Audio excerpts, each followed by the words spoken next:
i activitats i necessitats que requereix tot el col·lectiu.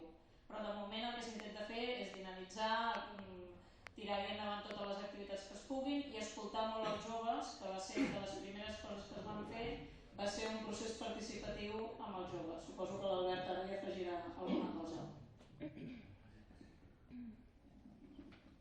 A vegades, una mica que el que comentava el Paco, que a vegades es fan actuacions des dels ajuntaments en el qual et permet penjar-te una medalla i dir, mira, he fet això. El problema és que a vegades això s'ha d'omplir de contingut i s'ha d'haver omplert de contingut abans. L'anterior equip de govern el que va fer és muntar un espai per joves. Molt bé, va muntar un espai per joves, però no va fer cap mena de projecte relacionat amb aquest espai. Tenen un espai i els joves ja hi aniran. Llavors, doncs, d'aquest ja hi aniran, doncs, bueno, hi ha alguns que hi van i alguns altres no, i tampoc s'hi estava fent gaire cosa més. La idea és que aquell espai, encara que sigui provisional, ha de ser un espai que dinamitzi els joves de Sant Vicenç, que tinguin un espai on puguin fer coses, però que a més, encara que no sigui l'espai, des d'allà surtin sinergies a favor dels joves i que es puguin fer. Per exemple, l'altre dia es va fer el tema aquest del mercat d'intercanvi, que també va sortir a proposta de gent jove. També hi haurà un tema de concerts ara en el mes de juliol. Intentem que es vegi que la gent s'acosti a la capella, la conegui i intentar fer-hi alguna cosa més. Però és un tema de fer projecte. Com ha dit l'Imma, al començaments de la legislatura ens vam fer un procés molt senzill i molt tendre, que dic jo, amb un grup de joves on es va donar aquesta necessitat d'intentar impulsar la capella i a més, a partir, em sembla que és del mes de setembre, hi haurà un pla, s'ha de renovar el pla local de joventut, que s'acaba aquest any, i a partir d'aquí també sortiran noves idees per tirar endavant coses a la capella.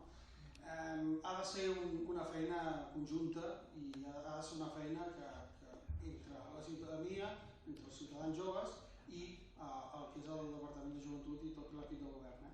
Serà complicat perquè s'ha entrat en una dinàmica que no era gaire bona i hem d'intentar revertir-la, diguem, de cara en positiu. I el nom no es pot canviar? No t'agrada la capella? Fa referència a la capella que hi havia allà històricament. Si es fa això de procedir a fer una cosa molt més endavant, més dinàmica i més, segurament també hi haurà un procés de nom. Una cosa que m'he descuidat de dir, que crec que és molt important de tenir en compte, és que en tots aquests processos de canvi tan lents que us estem explicant, també hi ha la voluntat de fer que els antics salesians serveixin com a ús exclusiu o com a ús sobretot exclusiu d'aquells serveis que són d'atenció a les persones en ensenyament, per exemple a l'escola d'adults, ja hi és, i reforçar-ho amb tots els serveis relacionats. Això significa a la pràctica endreçar una mica el que ara tenim a Cal Aragall, el que ara tenim en diferents equipaments, l'hotel d'entitats del carrer Nou i a curt termini o a mig termini passar-ho als antics salesians.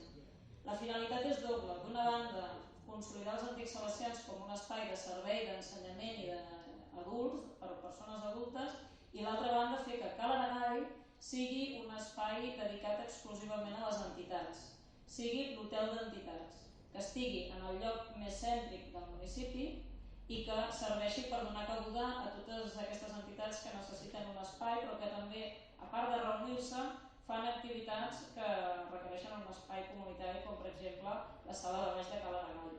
D'aquesta manera, amb un moviment i endreçant aquestes entitats, tindríem l'hotel d'entitats buit que es podria dedicar a altres usos, el Cal Aragall quedaria també només per a entitats, com a hotel d'entitats exclusivament, i els antics salesians quedaria per ubicar-hi tots els serveis d'ensenyament i adreçats a adults. Per tant, d'aquesta manera, tot això acabaria sent